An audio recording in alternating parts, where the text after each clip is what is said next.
돈을 불리는 아주 간단한 원칙이라는 주제를 가지고 이야기를 해보려고 합니다. 이 콘텐츠는 이제 출판사의 지원을 받아서 제작된 광고 영상인데요. 책 자체가 좋아가지고 여러분들한테 한번 소개도 해드리려고 합니다. 요즘에 이런 얘기 많잖아요. 요즘 시장에 매물이 없어요 라고 말하시는 분들도 있고, 지금이 집 살 때 아닌가요 라고 얘기하시는 분들도 있고, 또 대선 전에 집을 사야 된다, 뭐 대선 이후에 또 집값 올라간다 라고 전망하시는 분들도 있는데, 요즘에 전반적으로 집을 사러 다니는 분들 있잖아요. 그러니까 집을 아예 안 사겠다고 하는 분들은 뭐 좀 관망세이신 것 같지만, 막상 집을 살려고 돌아다니시는 분들은 마음이 좀 조급해요. 실제 돌아다녀 보시면 아는데 매도자들도 막 그렇게 급하게 팔려고 하지 않고, 나와 있는 매물들도 막 애매한 게 많습니다. 막 잔금이 막 뭐 한 달 안에 막 해야 돼요. 뭐 되게 조건이 막 까다로워요. 그러다 보니까 이거 막 돌아다니면서 자기도 모르게 막 조급해지고, 그러면서 이제 뭐가 생깁니까? 아니, 주변에서 막 하는 얘기들도 들리고, 뭐 지금 뭐 호가가 얼만데 뭐 이거 금매야, 그리고 뭐 이거 지금 최근에 뭐 얼마에 거래됐어, 이런 얘기들이 막 들리면은 현장 가가지고 마음이 막 복잡해져요. 거기다가 더 큰 거, 막상 내가 7억짜리를 보러 갔어요. 그러면은 저기 대장 아파트를 포기하고 7억을 보러 갔단 말이에요.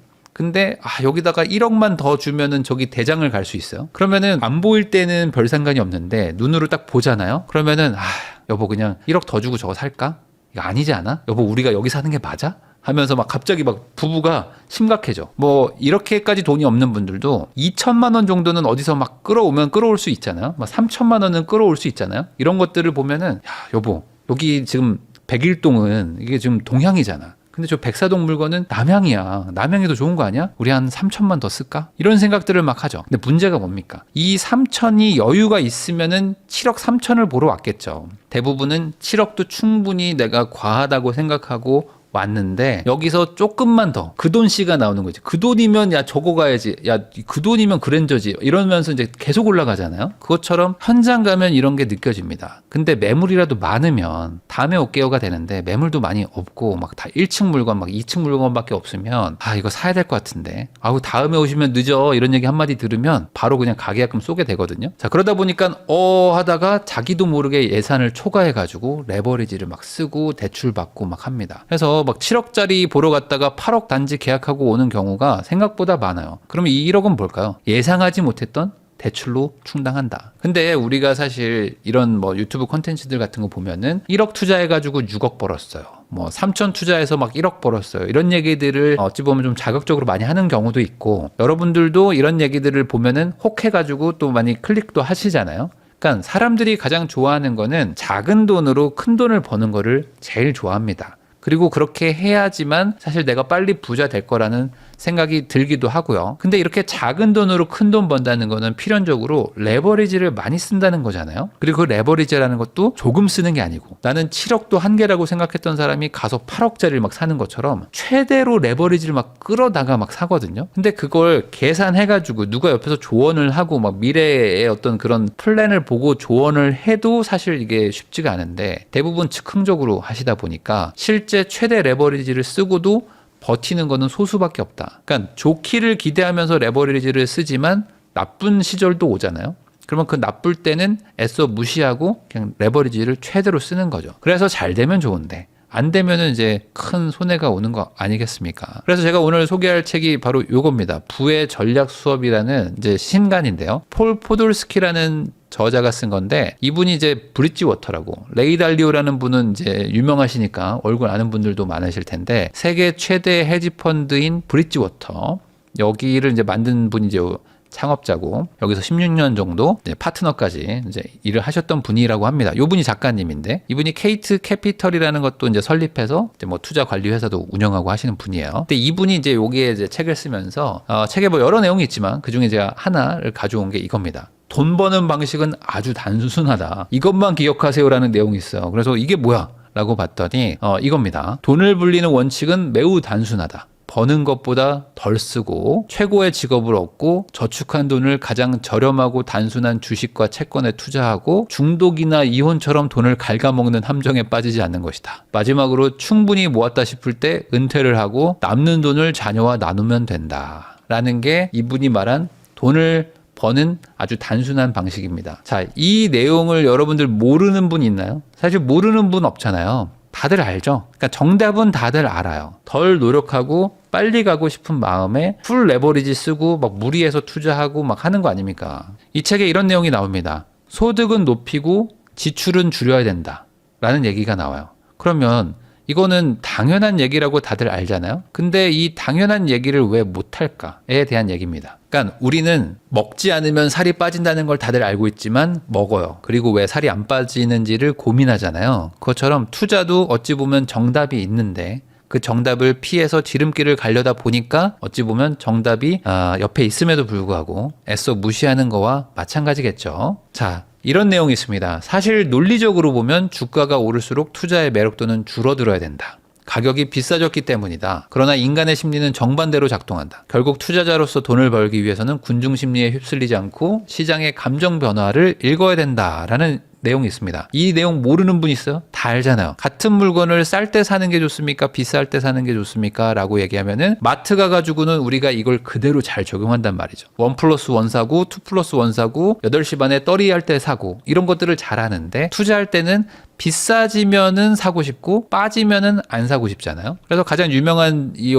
짤이 이거 아닙니까? 이 5만 원일 때 삼성전자는 아무도 안 사려고 하다가 9만 원 되니까 다들 사겠다고 난리 났던 것처럼 이게 항상 반복되고 있는 패턴이고 이게 우리 인간의 어찌 보면 본성에 가까운 것이다. 제가 최근에 상담한 사례들도 있는데 뭐냐면은 이미 많이 올랐는데 그걸 사려고 하더라고요. 이미 꽤 많이 올랐어요.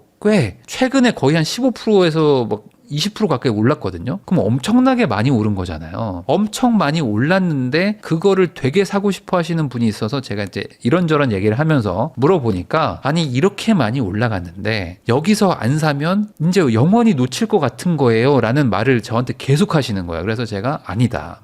그렇게 생각하지 말고 반대로 생각해야 되지 않겠냐. 아니 이거 쌀 때 샀으면 좋았지만 이미 올랐다면은 다른 거를 사서 벌어서 번 다음에 이걸로 갈아타야 되지 않냐라는 얘기를 제가 했습니다. 근데 그분이 이제 이런 얘기를 합니다. 아니 반포 보세요. 반포는 계속 올라가지 않냐. 그래서 제가 거꾸로 물어봤어요. 아 그러면 반포동 사시려고 하는 거예요? 아니요 그건 아니고요. 본인이 사는 동네는 반포가 아니잖아요. 라고 얘기를 했지만 아니 그래도 반포는 계속 올라가잖아요. 제가 살려고 하는 것도 계속 올라가지 않을까요? 근데 거긴 반포가 아니잖아요. 아 그건 아는데요. 라면서 계속 이야기가 이제 빙빙 도는 거죠. 상승한 집을 사고 싶은 마음의 합리화일 수도 있다. 자, 매력도가 줄어든다는 얘기가 뭘까요? 수익성이 나빠지는 거겠죠. 매력이 제로가 되는 건 아닙니다. 좋은 집이 비싸졌다고 해서 나쁜 집이 되는 건 아니죠. 근데 매력도가 줄어드는 거죠. 좋은 집이 싸면 매력이 엄청나게 좋은 건데 좋은 집이 비싸면 좋긴 여전히 좋지만 매력은 좀 낮아지는 거죠. 투자의 매력은. 그러니까 수익성이 나빠진다고 생각하면 되는 거잖아요. 그러니까 투자금이 늘어나고 수익금은 작아지니까 수익성이 나빠지는 거죠. 자, 어떤 분들이 이런 얘기도 합니다. 서울만 올라간다던데요 라는 얘기도 많이 하시는데 그래서 제가 반대로 그럼 정말 확인해 보신 거 맞냐? 서울만 올라가고 다른 데는 다 빠지냐? 아니 그렇다던데요? 언론에서 그렇다던데요? 근데 안 그렇습니다. 실제로 보면은 그런 게 아니거든요. 그러면 이렇게 다른 데들 봐라. 경기도도 올라가는 데 있고 내려가는 데도 있고 서울도 올라가는 데가 있고 내려가는 데가 있다. 라고 얘기를 하면 진짜 그런 게 아니었어요. 라고 반문을 하는 경우도 있는 거죠. 그러니까 사람이 감정적이 되면 사실 이성적 판단이 쉽지 않거든요. 이건 뭐 저도 마찬가지인데 어느 순간 딱 확신을 가지고 감정이 딱 거기에 꽂혀버리게 되면은 이제 비이성적인 행동들을 하기 시작하는 거죠. 여러분들은 이거에 대한 답을 알고 있을 겁니다. 지출을 줄이는 게 먼저인가 수익률을 높이는 게 먼저인가 모두가 답을 알잖아요. 사실 지출을 먼저 줄이고 그 다음에 모은 돈을 가지고 수익이 높은 거에 투자를 하는 거지 지출은 줄이지 않는데 수익이 높은 거에만 투자하게 되면은 아무것도 바뀌지 않는다는 거를 다들 알고 있습니다. 자, 여기 보세요. 이런 내용도 있어요. 돈을 모으려면은 평균보다 낮은 가격의 상품을 찾거나 덜 소비하는 방법을 배워야 된다. 돈을 모으려면은 덜 소비하거나 싼 걸 사라는 겁니다. 여기에 어떤 이상한 논리가 있나요? 없죠. 자, 투자의 측면에서는 시간의 흐름에 따라 가격을 변화시키는 힘을 이해하고 장기적으로 가치가 높은 자산을 저렴하게 매입하는 법을 배워야 된다. 자, 가치가 높은데 가격이 저렴할 때 사면 돈을 버는 거죠. 그 돈은 당연히 돈을 모은 거에서 나오는 거고 자, 이 두 가지를 합쳐서 결국 돈을 잘 다루려면은 높은 급여를 받고 낮은 가격에 소비하는 거를 목표로 삼아야 된다. 제가 이런 얘기들을 많이 했지만 대부분 연봉이 높으면 소비가 높아집니다. 그리고 저도 옛날에 삼성을 다녔지만 삼성 다닐 때 그 많은 동료와 동기들이 하는 얘기가 내가 이 정도 버는데 이 정도도 못 쓰냐? 라는 얘기를 많이 하셨거든요. 내가 이만큼 버는데 이걸 못 써? 라는 생각을 갖는 순간 우리는 돈을 모으지도 못하고 장기적으로 가치가 좋은 자산을 매수하기도 힘들어지고 돈을 잘 다루지 못하게 되는 거거든요. 그러니까 현명한 소비나 현명한 투자나 결국에는 다 같은 거예요. 내가 이만큼 버는데 왜 내가 돈을 못 써? 아니, 너는 그만큼 벌기 때문에 오히려 더 적게 써가지고 돈을 최대한 모아서 좋은 자산이 저렴할 때 사. 그래야지 네가 이 경제적 문제를 해결할 수 있다니까? 라고 얘기해도 아니, 야, 내가 연봉이 얼만데, 내가 상여금이 얼만데 여행도 못 가냐? 야, 내가 일본도 못 가? 야, 내가 지금 소나타도 못 사? 이렇게 얘기하는 사람들이 많다. 자, 돈을 모았다면 어떻게 투자해야 될까요? 이에 대한 저자의 답은 여러 가지가 있지만 제가 이렇게만 한 파트를 가져왔습니다. 요게 있어요. 7가지를 얘기하는데 투자 결정 프로세스가 있다. 근데 이 순서가 중요하다고 얘기를 하거든요. 자, 1번이 현금이 매력적인지 판단하는 거고 각 자산군별 비율을 설정하는 거. 이게 자산 배분이겠죠. 새로운 투자 기회를 분류하고 투자 결정이 일관되는지 확인하고 직감을 따르고 거래에 대한 논리를 글로 정리하고 포트폴리오 구성이 어떻게 맞물리는지 생각한다. 이렇게 7가지인데 제가 노란색 칠한 것만 한번 설명을 하려고 합니다. 지금 이런 얘기들도 많잖아요. 고점이다. 지금 집값도 미쳤고 주가도 미쳤기 때문에 뭐 하락하고 폭락한다. 이렇게 얘기하시는 분들도 많아요. 이 고점을 우려하는 사람들이 지금 어떤 판단을 하냐면 바로 이걸 합니다. 1번, 현금이 매력적인지 판단한다. 자, 현금? 매력적이죠. 자, 현금이 매력적이죠. 왜냐면 지금 나는 고점이라고 생각하는데 이 고점일 때 현금을 들고 있다가 자산이 빠지고 나서 그 다음에 이 현금으로 더 많이 자산을 살 수 있다면, 소위 말하는 수량을 더 늘릴 수 있다면 이거보다 좋은 게 어디 있겠습니까? 그러면 현금을 딱 확보하는 게 좋다라고 결론이 난단 말이죠. 근데 이 저자가 얘기하는 것처럼 투자 결정의 프로세스는 총 7단계가 있거든요. 근데 7단계 중에서 1번만 생각하고 현금 100%라고 하는 사람들이 많다는 겁니다. 고점이라고 판단하면은 비율을 줄이는 거지. 고점이기 때문에 전액을 다 현금으로 바꾸는 거는 안 한다는 거예요. 최근에 워렌 버핏이 이제 그 버크셔 해서웨이 또 주주총회에서 올해까지만 하고 내년에는 이제 은퇴하겠다고 이제 말씀하셨는데 이분이 이미 지금 90대 중반입니다. 그러니까 나이가 워낙 많으세요. 그래서 이분이 은퇴를 하겠다. 사실상 이제 후배한테 사실 지금도 뭐 비보험의 CEO를 하고 있지만 그 CEO한테 정권을 넘기겠다라고 했죠. 이 워렌 버핏도 오마하의 현인이라고 불리지만 주식 시장을 다 팔고 현금을 100%로 가지고 있지는 않습니다. 현금 비중을 높이는 것뿐이지 현금 100%로 가지고 있으면서 주식시장을 완전히 떠나지 않는 이유는 뭐냐? 자기의 판단이 틀릴 수도 있는 거잖아요.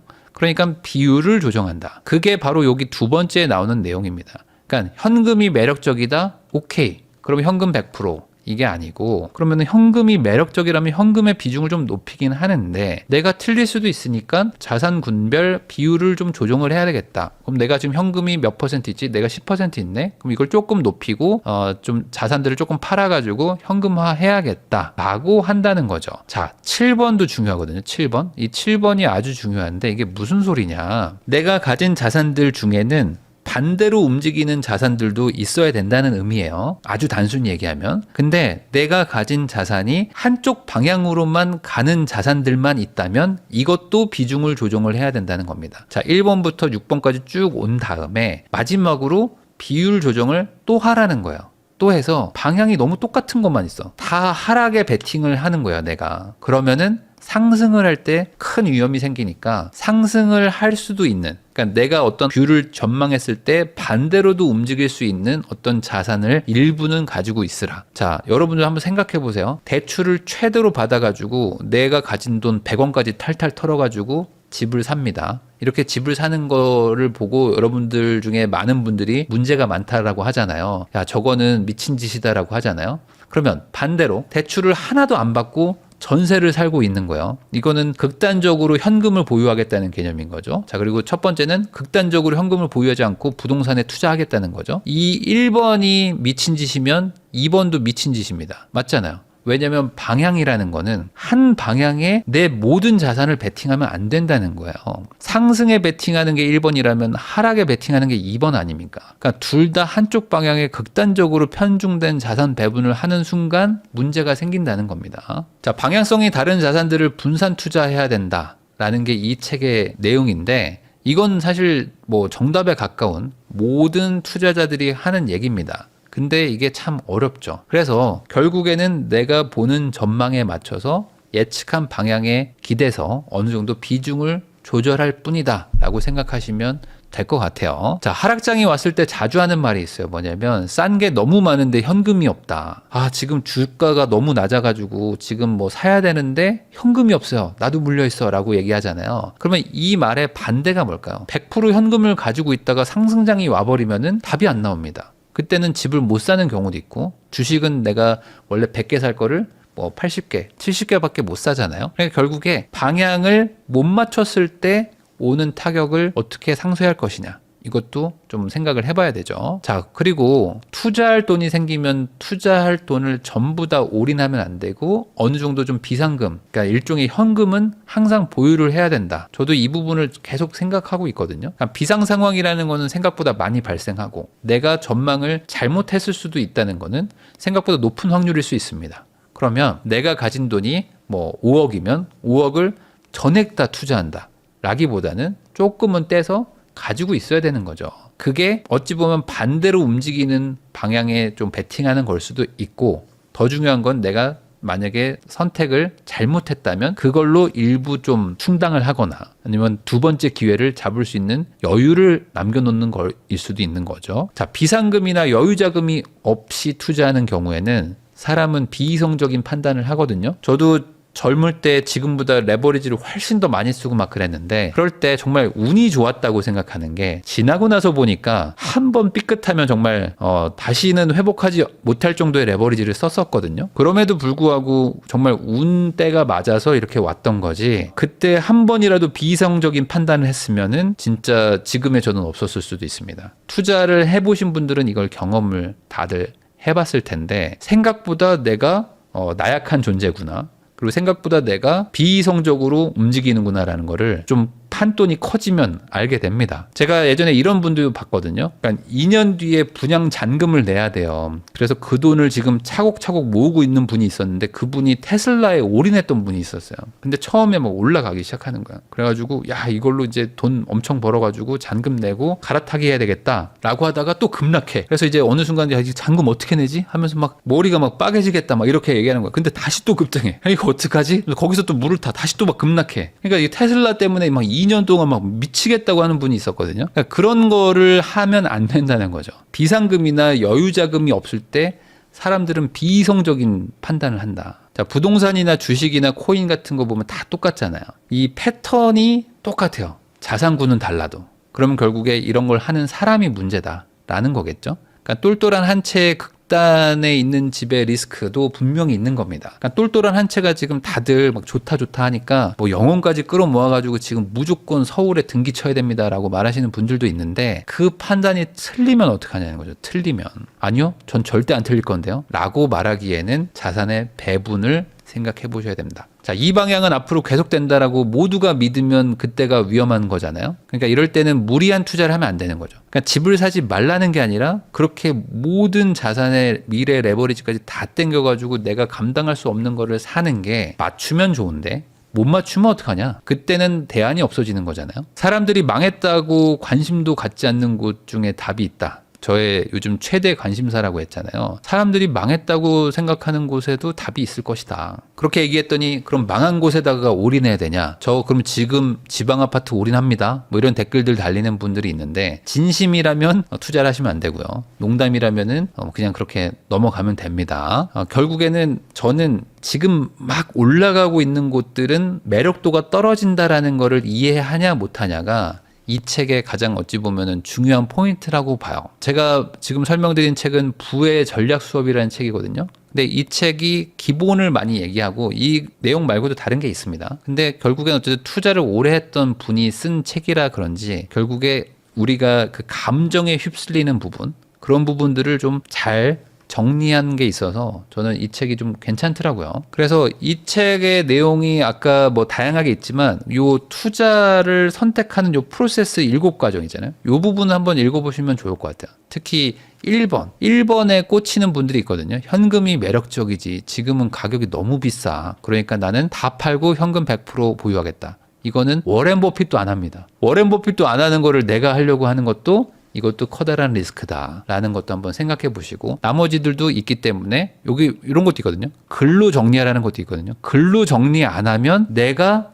과거에 했던 거를 또 까먹어요. 이런 일들이 결국에 또 비이성적인 행동 중에 하나겠죠. 이런 것들까지 한번 다 보시면 좋지 않을까 해가지고 제가 한번 준비해 봤습니다. 책 한번 읽어보시고 깊이 고민해 보시면 앞으로 남은 여생이 많잖아요. 우리는 많은 선택들을 앞으로 강요당할 텐데 그때 그래도 조금이라도 더 좋은 선택을 하지 않을까 생각을 해봅니다.